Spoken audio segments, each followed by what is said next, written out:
Oh, my children, gather close, gather close.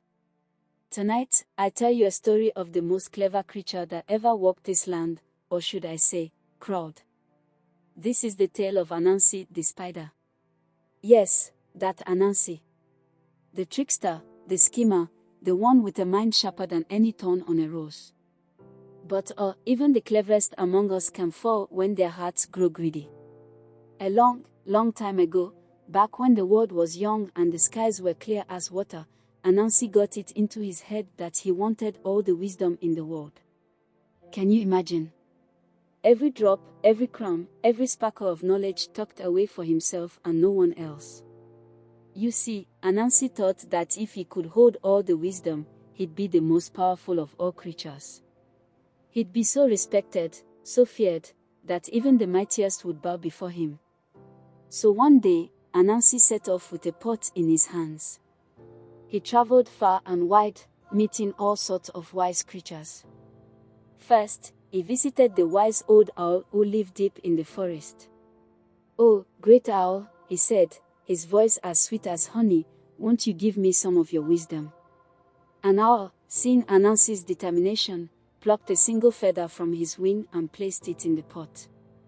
That feather, children, was filled with the wisdom of sight, seeing things others could not. Oh, Anansi was pleased. Next, he went to Tortoise, slow but also wise.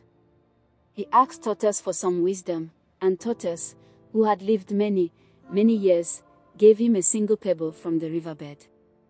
That pebble, you see, held the wisdom of patience, something Anansi hardly understood. And on he went, collecting bits of wisdom from every creature he met, the cunning of the fox, the curiosity of the monkey, even the silence of the fish. Piece by piece, his pot grew heavy with the weight of all that wisdom. Now, when he'd gathered every last drop of wisdom he could find, Anansi looked at his pot, and his eyes glowed with greed. "This is it," he said to himself, "with all this wisdom, I will be the greatest in the world. But, my children, what good is wisdom if you hide it away? What good is knowledge if it's locked in a pot?" Oh, but Anansi was too blinded to see that. He decided to climb the tallest tree in the village, the mighty baobab, and hide his pot at the very top, so no one else could reach it.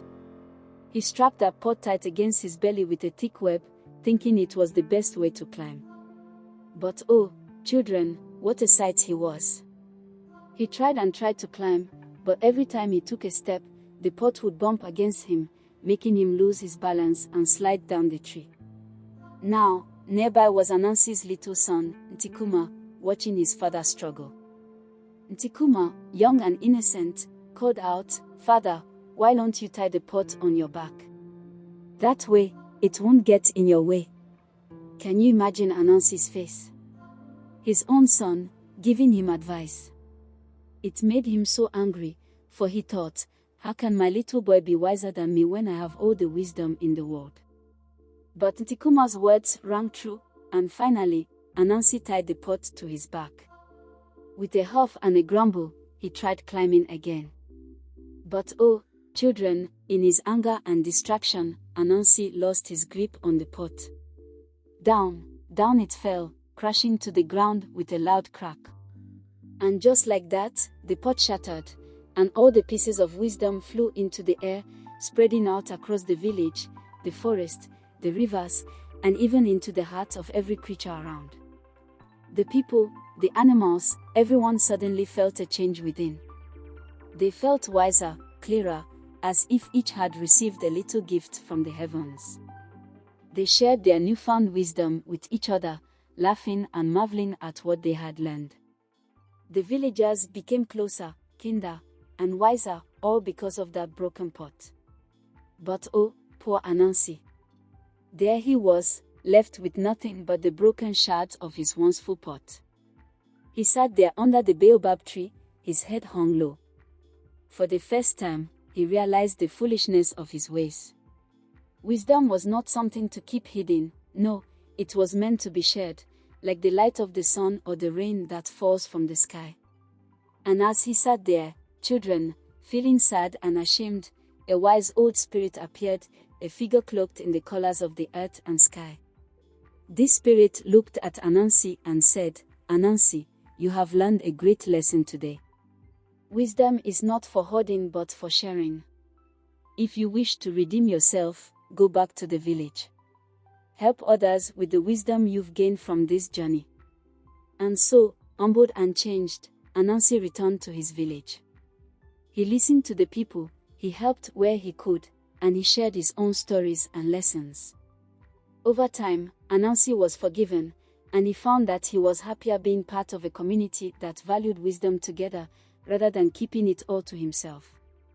And that, my dear children, is how wisdom spread across the land. Thanks to Anansi's broken pot, we are all a little wiser today. So remember, wisdom is a treasure that grows greater when shared. Hold it close, but never too tightly. After all, who knows when the next Anansi might try to hoard it all.